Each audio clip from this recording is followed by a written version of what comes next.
Welcome to the Charleston Marketing Podcast, powered by the Charleston American Marketing Association, and broadcasting from our home base at Charleston Radio Group. Thanks to CRG, we're able to talk to the movers and shakers of Charleston, from economy to art, from hospitality to tech, and everything in between.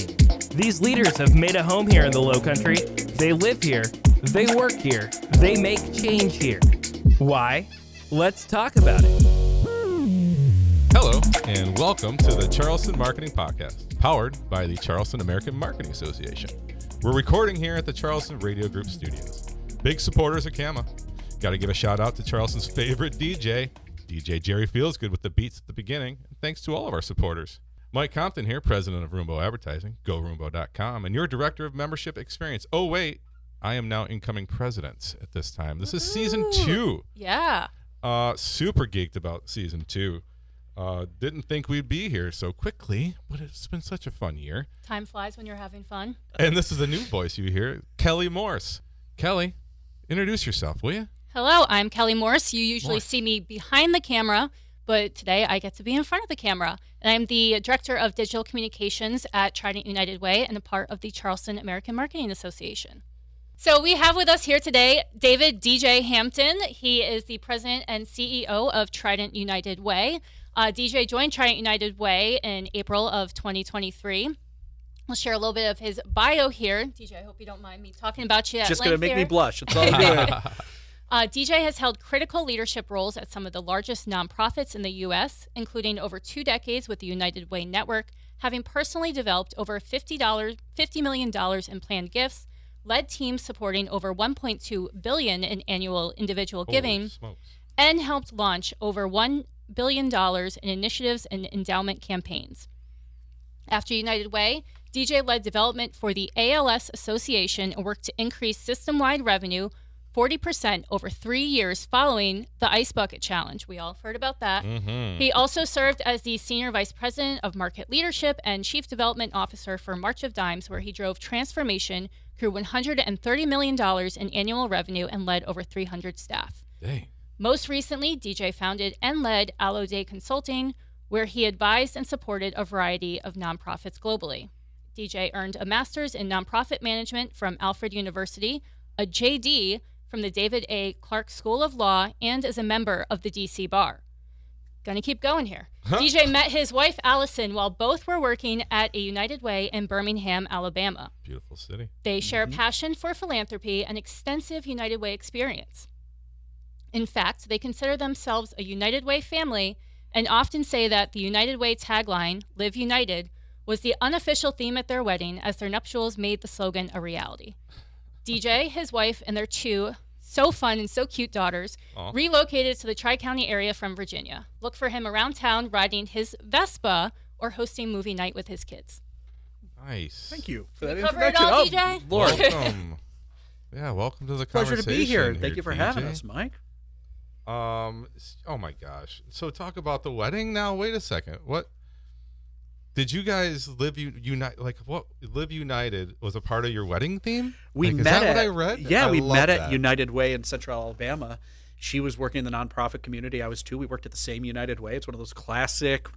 You have similar interests and passions, and there's a spark. And next thing you know, we were engaged in making that a reality. And by the time I moved up to United Way Worldwide, she moved up with me, and we got married in New Orleans, and almost the entire wedding was made up of people who had a United Way connection, and so it was a lot of fun. It sounds like you just got a family of heroes that you're just generating over there, like people that just want to help the community. Like it's just going to be, your kids don't have a choice. I hope so. We're trying to just do what everyone does, raise them so that they care about their neighbors and that they're going to be there and be kind to all and be treated as they need to. And so if that's what it ends up being, we will be very proud. Exactly. Talk about where you're from real quick, DJ. How did you become such a great person so far? We just met, but I love thank you, Mike. I want to hang out more. Originally from upstate New York, about 2 hours north of Syracuse, New York. Okay. You've heard of where like St. Lawrence University is, right in that area. The town I was in was created in the late 1800s by a guy named Gouverneur Morris, who signed the Declaration of Independence as a industry town. Awesome. And so Grew up there, graduated with around 100 people in my class, very small school, and was one of the first in my family to go to college. And it was really important to my family that we had opportunities that they just did not. And what did your parents do? My dad owned a car dealership, Nice. and my mom really worked to raise us most of the time, but also worked in the car dealership, I'm helping make it a success. I'm sure. Yeah, and Hustlers. it was. My dad dropped out of his first year of community college and was just one of the hardest workers, one of the most intelligent, just caring people I'd ever met. And so it was really, really blessed to have such incredible parents. That's amazing. That's amazing. So where did all this come from from your end? Like, you became this this big person here in Charleston with the United Way, and you've been doing it for years. Do you think they had a part of that? Did you have friends? Did you go to church? Did you what sparked this interest to want to throw yourself into the community no matter where you are? Honestly, it was my parents. They wanted us to, again, have opportunities they didn't, and we were lucky enough to, most of our trips were get in a car and drive to Myrtle Beach or something and enjoy the time. Yeah. But my dad wanted to do one last hurrah before we graduated high school and went off to college. And we went on a cruise around the Caribbean, which was the first time we'd ever done really anything international. Yeah. And one of the stops on the cruise was Caracas, Venezuela. Okay. And we got off the cruise ship, and I don't know if you've ever been to Caracas, but you get off on this cruise ship, and there's this tunnel that goes right through the mountain. And on this side of the mountain, they dump the trash from the city, and human beings are actually living in the trash and building their homes. Oh. And you see this abject poverty when you get off the ship, and then you drive through this tunnel into these gated communities where everyone's driving Mercedes and there's McDonald's.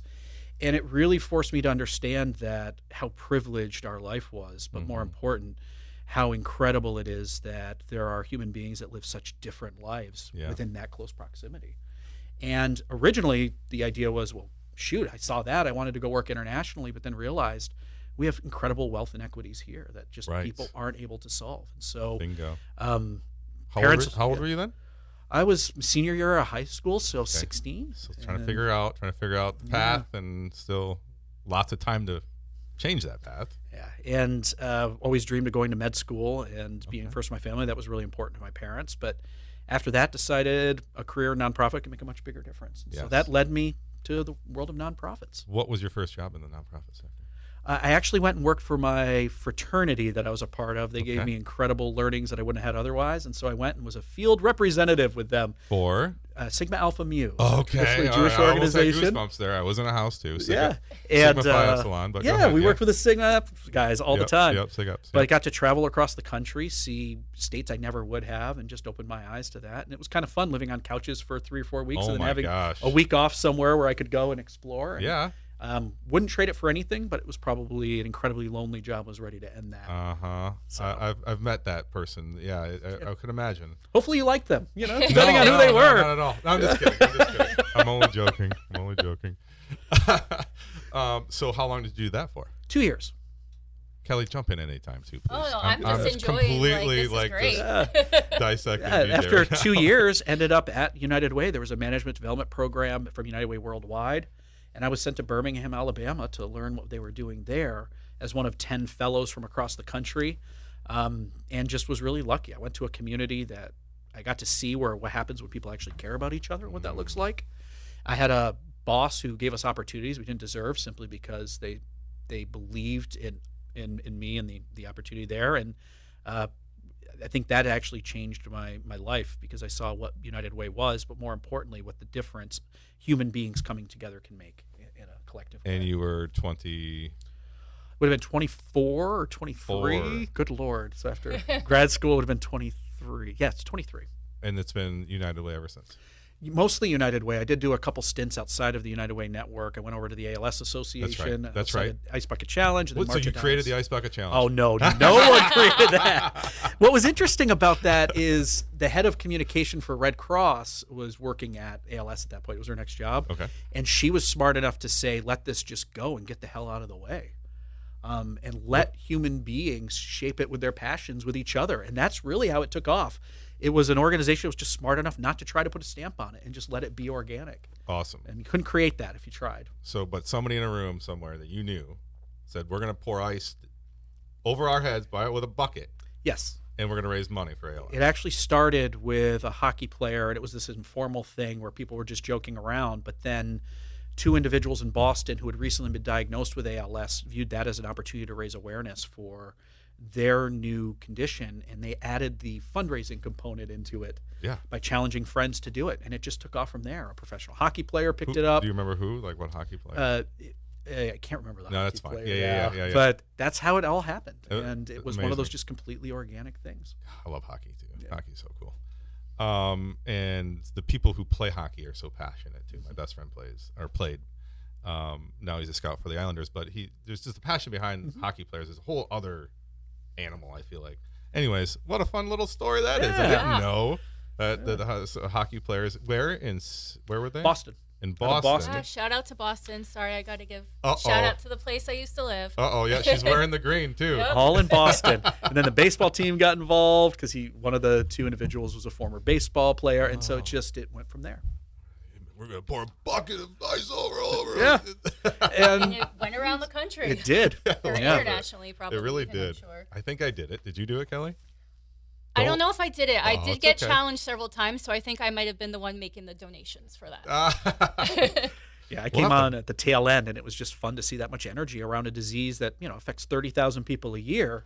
And unless you're personally affected, you really don't understand it. And I lost a grandmother to the disease, as well as a person we consider a godfather. And so when they called, it was one of those, good Lord, how could you turn that opportunity away to impact something that was that personal? And so it was a lot of fun over the next. What position did you have at that point? Oh boy, the official title was Director of Resource Development. In other words, over the fundraising apparatus for support. And so there was 39 markets across the country, and we were providing support to them on how you raise funds. And so it was a lot of fun. We capitalized on the new awareness to really drive additional investments. And what's most gratifying, and I got to say exciting, what's is going around you? Yeah. $130 million mostly invested in research, the largest infusion of money into a disease that would never be profitable for a medication on its own. And now there are 3 interventions that are either in phase 3 clinical trials or now on the market that came out of human beings pooling their funds together to create these investments. And now you've got hope for families that they could get an extra 6 months or a year or 3 years with a loved one when the timeline of prognosis on that's a couple years. It's really fundamentally changed it, and it was all done by human beings saying, I'll support this and support this nonprofit to make this happen. And it was pretty amazing. You were part of that. You saw that happen around you. I'm sorry, Kelly. Oh, it's incredible to have that impact, and it just really shows when a group of people come together that you really can create change. Yeah. Yeah, like what we're trying to do here with AMA. Okay? Yeah. Exactly. Trident United. Yes. So you went from ALS back to United. I did a couple stints elsewhere. I went to March of Dimes and worked there. March of Dimes, okay. Yeah, what was so that like? March of Dimes was amazing. It's one of the few organizations that actually set out to solve a problem and did it back with polio. Okay. They were set up by the Roosevelt family to combat polio and developed the vaccine, and then turned it to birth defects, and then solved that by and large. Again, didn't eliminate it completely, but was responsible for everything from flour being fortified to a lot of the medical interventions we have today, and drove it from a high percentage to an incredibly low single-digit percentage. And then had to reinvent itself and focused on the maternal mortality that's facing African American and women of color in childbirth. And so it was fun to be a part of that transformation and pivoting to a new mission. When was that again? That would have been 2016 to 2019 when I was there. I don't know, maybe I'm just not listening, or because I used to hear March of Dimes a lot. Used to be, right, advertised a lot. I don't hear it. I don't see it as much as I used to. Is that real? Am I making that up right now? It's real. Their bread and butter was marches, and as time went on, they did the first large march in the 70s to mobilize people around a cause. Okay. And the world's just kind of shifted and adapted then. And so if that's your primary engagement with folks, it takes time to drive other engagements. And so I feel they've done a really good job engaging the community. And there's a very thriving March of Dimes here in Charleston that does a great job and has an incredibly passionate volunteer base. And well, so cool. Shout out to March of Dimes here in Charleston. They're great. Support them. Well, we're just going to support all these nonprofits. Who else? What else do you go after March of Dimes? Let's bring them all on. After that, I worked in consulting for a couple of years. Had a firm myself, and then was a partner in another firm, and just really, really loved that. Learned a lot. Kelly has questions behind that. Yeah, I was just going to ask if you can share a little bit about the consulting experience and kind of the difference between that and actually working specifically for an organization. I consulting was completely changed your idea. I mean, you got to see how different groups approach problems differently, but more importantly, partner with some really incredibly talented and thoughtful people about how do you tackle those problems today. And it isn't one solution. It's usually a combination of things. And so being able to work on a morning with a group that's focused on a cancer-based disease, and in the afternoon focused on a global nonprofit affecting the environment, was a chance to just learn an incredible amount about how do you engage people authentically, how do you drive partnerships and collaborations, and then how do you mobilize volunteers to do things bigger than themselves. And so I'm so glad I spent those 3 years consulting, because now in a role like this, you can pick and choose those things that work and bring them to bear. And so I wouldn't trade it for anything, even though at the time I was just doing it because it was fun to do. And now I'm really glad I had that opportunity. Yeah, that's awesome. And kind of bringing it back a little bit, now you're in Charleston. You were up in the Virginia area, down in Alabama. You started off in New York. Yep. What brought you to Charleston? Charleston itself. My wife and I had sat down a while back. We thought we'd be in D.C. for 3 years, because who wants to live in D.C. forever? And 3 years turned into 13, and then we were just itching at the end of the pandemic to get out of there. And we'd identified Charleston as a city not only that is in line with our values, but as a place where we wanted to move to and potentially retire in. And so when the call came that they were looking for a CEO here, it was just too good of an opportunity to pass up, and had passed on a lot of other opportunities. But I believe it. The word Charleston is what drew us here. Yes. That's what's up. That's exactly what we're talking about here at the Charleston Marketing Podcast, because we chose Charleston, right? I mean, people are living here in Charleston. Change makers like DJ is choosing Charleston, live here. You had a couple of, I'm sure, a few different other options, but you chose to do and make change here at the Charleston community level, which is amazing. Talk about, you just moved into this neighborhood too, didn't you? Year and change ago. So you're kind of new in it. Brand new here. So loving it. Are you still in the mode of like, this is where I live? I can't believe how beautiful this is. Like that type of thing. Honeymoon, right? Type of. Still doing the pinching ourselves that we get to be blessed to be in a community like this all the time. Mm-hmm. And it almost sounds like your career path has brought you to this point. I think so. I would like to say it was all intelligently designed. It wasn't. I was going to say it probably was. It was not. A lot of times it was, hey, that looks interesting and let's go do it. And I think that's really half of life, is just being open to when those opportunities pop up, being like, hey, why not? Why can't we do that? Let's try that, instead of trying to be so regimented and planned. Because I never would have done a few of those side pieces if it hadn't either been a personal experience or someone calling and saying, hey, you might be perfect at this. Have you thought of that? And just happened to have a commonality that was in line. So I think that's half of it. And again, Charleston is another one of those places that we knew we wanted to be at, but the opportunity wasn't there until it was. And we were ready to move on it. Yeah. Love it. And you kind of made that transition from the National United Way to the local United Way. What was that like? Right. Incredibly, how do I say, a lot of satisfaction. You know, the nice part about a network like United Way, we're in 34 countries, 1,000 United Ways in the U.S. alone. Every one of them is a separate 501c3, and there's a lot of power in that. You can be responsive at your local level. The challenge is that there's no central control. And you'd put these programs together at the national level that would augment it, but if it wasn't done from collaboration and how you add value to the local work that's being done in a way that could be adapted, it wasn't successful. And so being able to see how you do that there, and then coming back to a local United Way, has been nice, because I know where we can call other United Ways and be like, hey, I heard you're doing this really well. Can we steal that? And when you don't get that in a group that is top down, you'll only get that with a bottom up nonprofit. There's very few like that left that are federated and are really there to support that. And the coolest part is that each one of them is solving the problems in their community locally. Therefore, there's an incredible amount of innovation and experimentation going on. And we're just really blessed to be part of a network like that. Yeah, absolutely. I'm sure you do also get to see the actual, end product a little bit more here on the local side than on the national side, where you're kind of overseeing a lot. Yeah, there's a lot of fun working with different volunteers from each community. It is way more fun, though, to be in the arm in arm with volunteers and staff every day, working towards a common goal, but developing a vision of what needs to happen. And then looking at your history and saying, we've been here in the Tri-County for 80 years. Crazy. And people have made decisions all along the way of what is the greatest need then. And now it is our turn with that responsibility. It not only weighs on me, but it's a lot of fun to think, where are people going to do 80 years from now that's building on the decisions we're making today? And it is It's fun. It's really exciting. Well, you're smiling when you say that. That's a good thing, true. Listeners. He's smiling when he says it, so he loves what he does. You can tell that. But it's got to be really cool on the local level to see the impact, like being doing the community work. Yeah. And you talked about how you moved to Charleston. How did you get to know the Charleston community? You've been here for a year. Great question. What was that whole process like? Yeah, my family didn't get down here for about 3 to 4 months till I moved down here.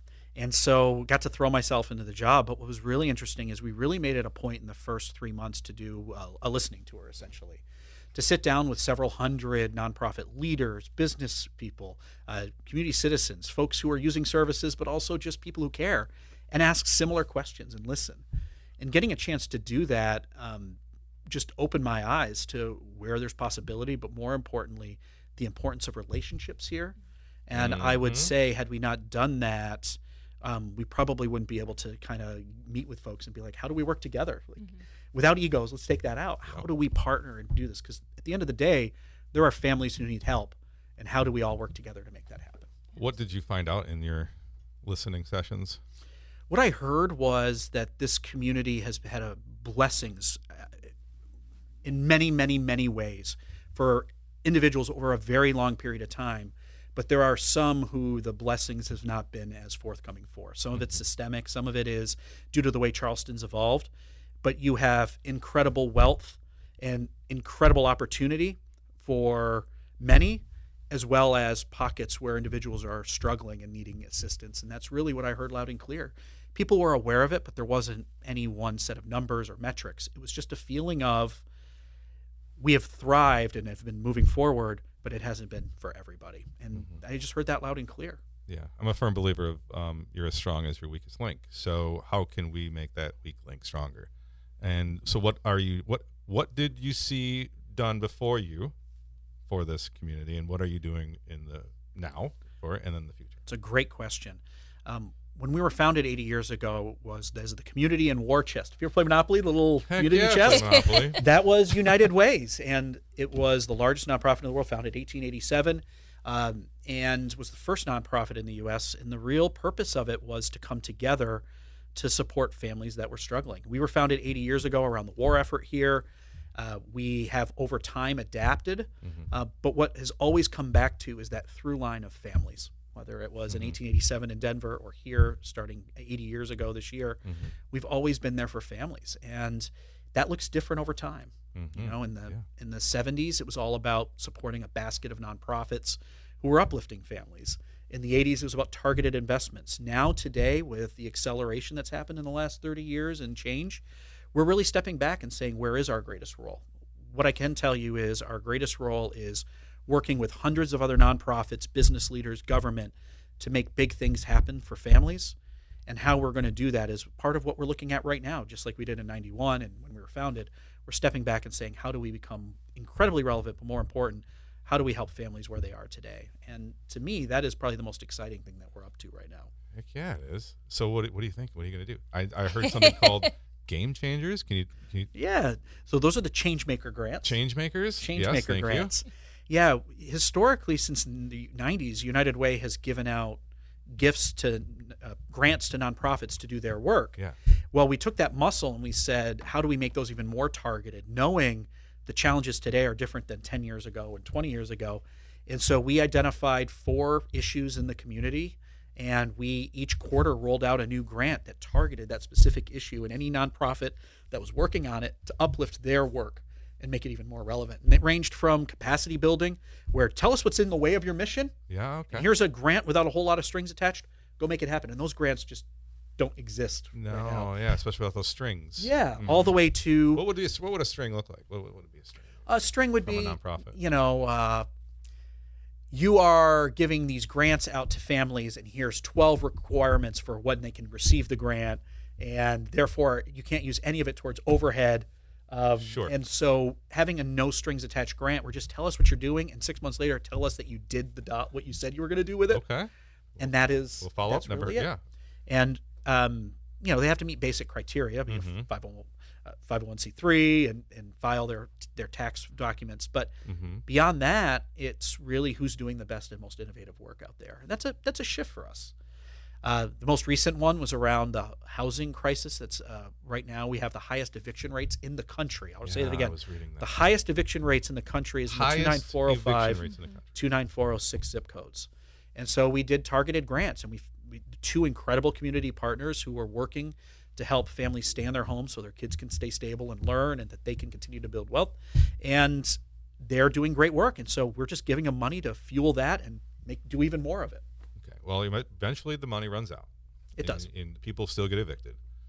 What are we doing about that? So the other thing that United Way does is we really work with a basket of nonprofits, a couple dozen nonprofits, who are all saying, if a family is in crisis, how do we come together and provide them the supports they need so that they can remain in their home? And there's really 2 levers: increasing household income or decreasing household costs. And so we partner with groups to do things like free tax prep for anyone who makes less than $80,000 a year. And I'll talk why that 80,000 number is important. So that you can maximize your returns, but also not get predatory lending that takes effect. Sure. We'll provide partnerships with everyone from Low Country Food to our food box program to be able to get people food. So again, fresh food means they can decrease their household costs. We'll get people help with their utilities, but then we'll get them qualified for the benefits they need so that they can continue to move forward in a much more stable way. Yes. But again, we're not doing all that work. We're partnering with dozens of nonprofits who are doing that work. And like our goal Echo, is great organization. Love Echo. All of those are at our table with us, and we're just blessed to have so many great partners in this area who want to work together. It would be tough to be at that board meeting with all these nonprofits. You know what I mean? I know it's not a visual specific board meeting, but in my head, it's like, what nonprofit do we give the money to? Oh my gosh, everybody needs something. Everybody's raising their hand. Yes. What's the most impact that we can make in the shortest amount of time? And then sustain that. That is the $5 to $25 million point you're making. Yeah. The needs here are just so great when you look at it. I mean, the simple reality is we released the ALICE report last November, which is asset limited, income constrained, employed. I talked earlier about how everyone was talking about affordability, but no one had any numbers. And what we saw in the data is if you look back 15 years, it costs about double what it did 15 years ago to live here in the Tri-County. Yet most of our experiences are from an earlier time. So it blows your mind that it might cost more than $40,000 for a single human being just to live here and afford the basics. Right. Family of 4, you're talking closer to $90,000, so high 80s. That is hard for a community to understand when compounding inflation, but also costs have gone up over a period of time that isn't in line with your experience. And so we released the report using data to tell the story. And that has been game-changing for us to help say, okay, where can we make a bigger difference using data that's publicly available without bias? And then how do we partner with others to really lift this work up? And that's been the most exciting work I think we've been doing over the last year. Yeah, no, that's game-changing work there. I know it's change makers, but it's still game-changing. I'm a bit dyslexic myself, too. That's so. okay. We're changing the game. That's exactly right. But Kelly, you can't get over the number of nonprofits who are now leveraging that data, either changing their criteria for how they award to families. Okay. That's more in line than the federal poverty line, which is not really relevant. Or they are helping us even think through where we can do better and where there's gaps. And so it's a really exciting time to be here. And any community I've been in, this is probably the one that is the most collaborative and inviting to people to work together towards a bigger issue. Really? Of all the places you've been all the places I've been. I will and name sing the cities real quick. Oh, Birmingham. Better than Birmingham. DC. Just checking off New York. Indianapolis. Yes, all of them. Out of all of them, here is probably the most collaborative. And that gives the nonprofit sector some real strength because you're not competing for the same resources. You're actually saying, you can do this better than anyone else. Go forth and do it, and we'll do this over here. And it's it allows us to be much more responsive as a community. What did you call it? Collaboration? Collaboration, yes. In a lot of communities, the nonprofits will say, yeah, we're going to work together, but at the end of the day, there's a constant behind-the-scenes fight over who gets credit, who gets the dollars, who gets to recognize it. And by and large, there are some nonprofits who still have that collaboration attitude, but most don't. And so here, instead of that scarcity view, there's really a view of how do we make this happen together. How can we come together? Yes. Right? We've got a lot of great things happening, but we can do more together. Yes. Charleston Marketing Association. Yes, exactly. Like another plug there. I'm sorry, but we're a nonprofit. So I'm asking you questions on the nonprofit side of things too. So how do we get involved? I think the biggest is to show up. With so many nonprofits here all doing amazing work, we need community citizens to step in and say, I will help. I will help provide my time for oversight or for helping to grow the pie or providing services. I think also, if you look at this, there is a real need in this country to continue to tell the story of what's happening in an honest, authentic way. Well, media is the best way to do that. Hey. Protecting the media infrastructure is critical. So anyone who says, I'm just volunteering with a group that supports media, I would push back and say that is one of the biggest challenges we have today. And so I encourage everyone to get involved with whatever nonprofit group aligns with there and spend your time doing that. And that will help lift up a lot. Perfect. Done. We're doing it right now. Yes. Yeah, Look we at are, that. Yeah. What about like companies, or if our listeners, what would you suggest to them besides getting together? What else can be done? I think it's stepping back and saying, what do you want to do with the time that's given to you? Do you want to watch TV at home, or do you want to spend your evenings showing up and helping a family out? Do you want to spend your afternoons when you're surfing at work instead of doing your job on Amazon to say, could you be instead spending that time volunteering or lending your knowledge and your expertise to a group so they can do more? Whether that's with fur babies and pets, that's the environment, that's veteran groups, that's nonprofits helping families, that is nonprofits who are focusing on a civic issue like media. Get involved. Don't be on the sidelines, because that's really how we will move things forward in this country. Absolutely. I can get off my soapbox now. No, Sorry, I get very excited about that. That's why we're here. We're your soapbox. Please preach on. Preach on, DJ. What's DJ stand for? David John. David John. I'm named after my dad, and so if I got in trouble, it was David. If I wasn't in trouble, it was DJ. Yeah. Just I was a kid. I have a Roman numeral 2. I'm the second as well. Yeah. So I saw that. Stephen Michael. My real name's Stephen. Okay. It's weird, right? Did not know that. Oh, hey. Learned another thing today. That's right. You don't have to be doing this. You didn't have to be helping all of these people. You could have taken a different path. So first of all, thank you for the path you're taking, because we're all better for it. I feel more comfortable seeing you at the head of this organization of a ton of nonprofit, thank you, leading, and with empathy and passion as well. Just from the 30 minutes I've met you, and it's contagious, if you will. Good, right?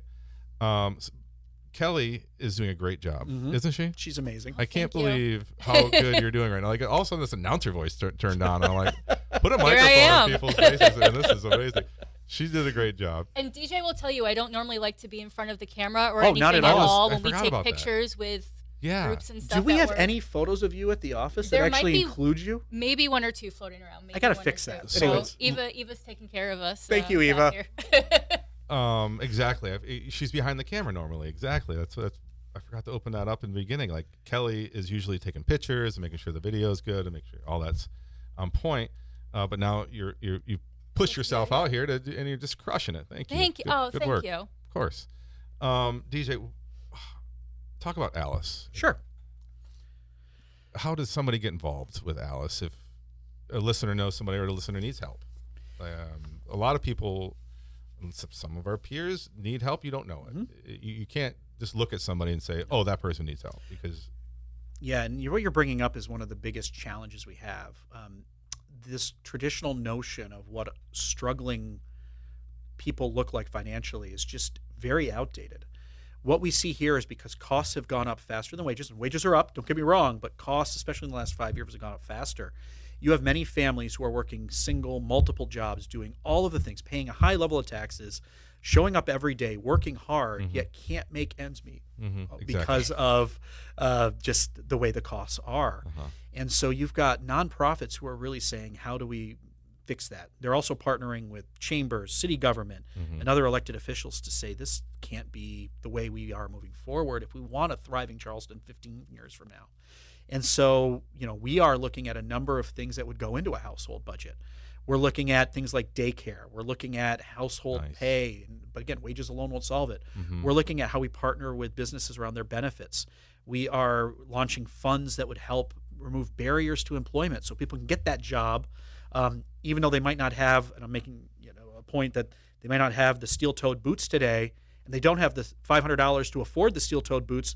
They need those steel-toed boots to get to the next job that'll pay them a lot more. And so we have a fund that'll help with that. We also do food share, Healthy Tri-County, community gardens. These things decrease a household's costs or increase wages. And so I would encourage anyone who wants to be a part of that is to look for the nonprofits that are helping with those. And there's a whole list of our partners on our website. Yeah. All of those are amazing.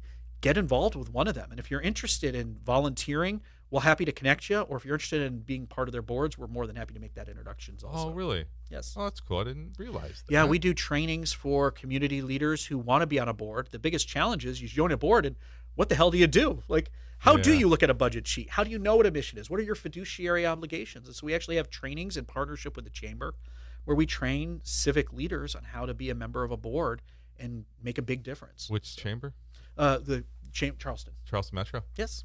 Oh, Great partners. Cool. Well, AMA and the Mount Pleasant Chamber would probably want to be a part of that training. I know I Love want to look that. more into that. That's a fantastic. Yeah, it's our Lead United program. We do it twice a year currently. It's like 6 weeks. I believe they meet for 2 hours once a week for 6 weeks. And you get to just hear from community members too, which I think is really cool. So it's not just Trident United Way leading it, but you get to hear from other local nonprofits, other current board members with other nonprofits, and really just learn more about the community with that too. And you can just be anybody and sign up for that, right? I mean, especially the leadership that we have here as our listeners are all community leaders. Yeah, come on board with it. That's cool. So I didn't know that. And that is one area most nonprofits need is how do you tell the story effectively? How do you leverage reach? Many of them are so focused on mission. This idea of how do you tell your story and get it out in an effective way is not a skill that they've developed. And so particularly for those with a media background, it is one of the biggest needs right now in nonprofits. Because how you cut through the chatter out there is to tell a compelling story and show the results you're doing. You hear that, listeners? We're getting called out here. DJ's calling us out. Not calling out, inviting to the table to participate the table. and really make a You're difference. So good. You are good. Speaking of you mentioned the government. Is there a lot of red tape? How is the government? Are you getting the funding you need? Is there what's happening there? You know, when you look across the Tri-County, you have different governments. You've got North Charleston, downtown, you got Somerville, and then you have all of the smaller community mayors. What I've seen, especially with this new round of mayoral elections, is that you've had the first time where turnover happened at the 3 major population centers here, as well as a number of the smaller communities. And what I've seen come out of that is a real attitude about partnership. I was very interested to see how this played out. And they're talking about how do you tackle housing across the 3 regions, because you can't just solve it in Charleston without thinking about how it works in North Charleston and Somerville. There's groups working on those components in many different ways. And so I am incredibly optimistic based on what we're seeing that they're going to continue to work together and that there's a real role for businesses, nonprofits, and government to come together to tackle some of these bigger issues. Tri-County. The Tri-Counties are? Berkeley, Dorchester, and Charleston. I knew that. That's just for the listeners there. Yep. But that's huge to know. And it's what a huge property that you like. That's a big footprint that you have to cover right there. But you can't tackle these issues unless you're looking at the big footprint. What's happened is as costs have gone up, people have moved further out of the area. I mean, you've got people commuting in from Orangeburg and from outside of Somerville and going great distances so they can chase affordability. And if you aren't thinking about it regionally, you're leaving groups behind. And so we just view that as a requirement. It also means, though, we have to be very thoughtful. What is the difference between an urban need and a rural need? And get really honest about the needs that are done by population. And that's why our ALIS data gets all the way down to the city level. And you can go on our website, play with it in Tableau, and see what it is, because that helps us inform what will we do in each area and where we would target our resources, but also target where the gaps are.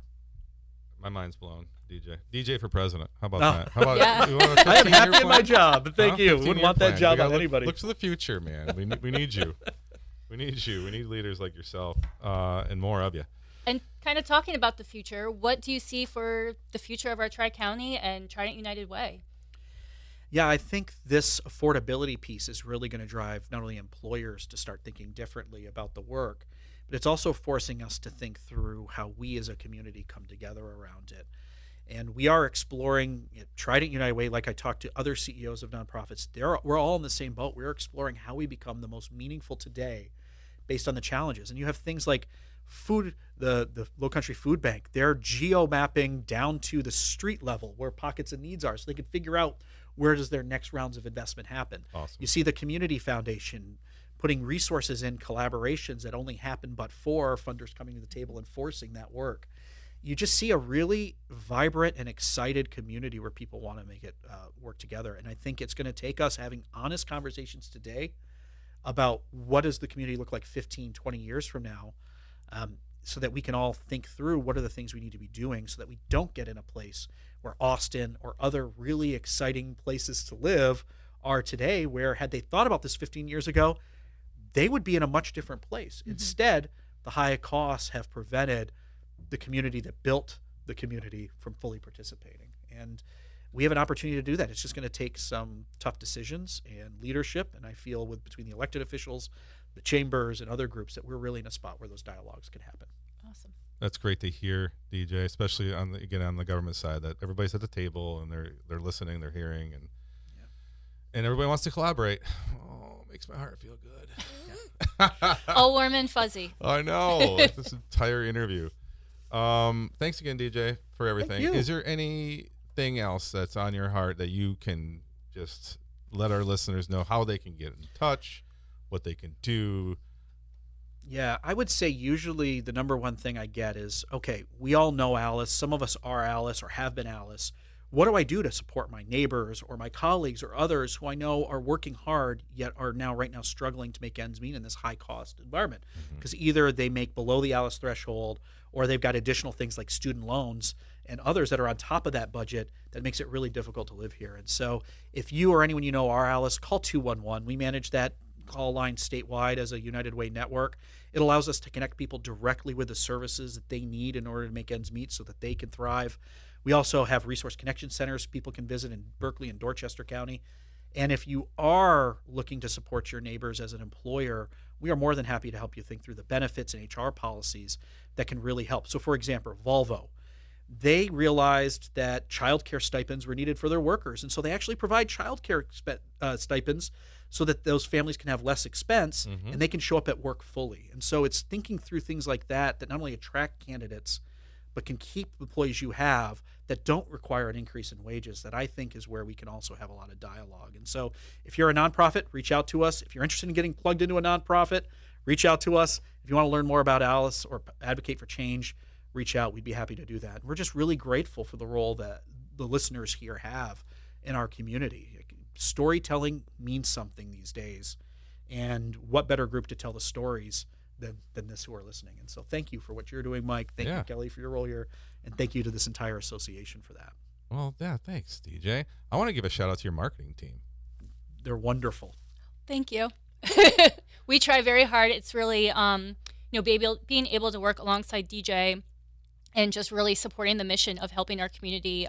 It's just everyone's coming together. I think that was the theme of this whole entire discussion, is just coming together to help those who really need it. And I think that's, being able to share the story of Alice, of our community, and the stories of how you can help. I think it's just really, we're making change every day. Yeah, Mike and Kelly, thank you for doing this podcast. I've had a chance to bookmark it and listen. It's really interesting. Oh, the topics you all You've cover. heard other episodes? I have, and I just really Stop want to say lying. thank you. Oh, Thank you. Yeah. I kid. But no, thank you, DJ. Thank you, You're DJ. a very important man right now, man. You need to know get about back to that. work soon. There's a lot of things going on in your world, Just sir. a few things. Don't let me take up more of your time, please. Well, thank you again for this Yeah. opportunity. Of course. Kelly, do you have anything you want to? No, thank you for the opportunity to be in front of the camera today. This is a Heck very yeah. different experience. I'm really crushed enjoying it. it. You So kidding me? if Stephanie or Darius or anyone needs to take another break, I'm happy You are to fill in officially a again. co-host of Yes. the Charleston Marketing Podcast. Congratulations. Awesome. Yeah, there's your Thank you. handshake. There's your handshake. Before we leave, we need to thank our sponsors, Charleston Radio Group Studios, Cherry Feels Good with the Beats, and of course the American Marketing Association. If you want to be a sponsor or a guest on our show, please reach out to podcast@charlestonama.org, and we'll get right back to you. DJ. Thank you, sir. No, this has been great. Kelly, crushed it. Thank you. Till next time, Charleston. Bye. Peace.